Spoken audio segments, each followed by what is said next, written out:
నిజామాబాద్ జిల్లాలో పసుపు బోర్డు ఏర్పాటు కోసం కేంద్రంపై ఒత్తిడి తెస్తున్నామని ఎంపీ కవిత వ్యాఖ్యానించారు.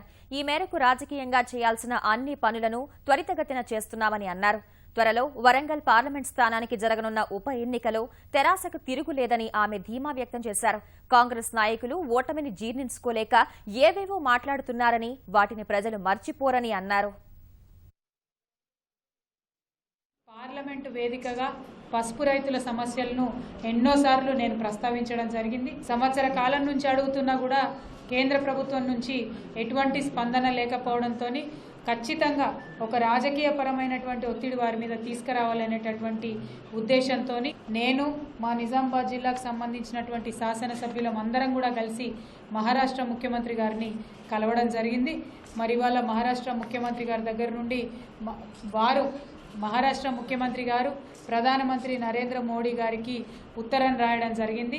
పసుపుకు మద్దతు ధర ఇవ్వాలి, అదేవిధంగా పసుపు ప్రొక్యూర్మెంట్కి సంబంధించి కూడా మరి చర్యలు తీసుకోవాలి అని చెప్పి పైగా మనం ఏదైతే పసుపు బోర్డుకు అడిగినామో ఆ లేఖకు వారు మద్దతుగా ఈ లేఖ రాయడాన్ని నిజంగా మహారాష్ట్ర ముఖ్యమంత్రి గారికి మేము మనస్ఫూర్తిగా ధన్యవాదాలు తెలియజేస్తూ ఉన్నాము.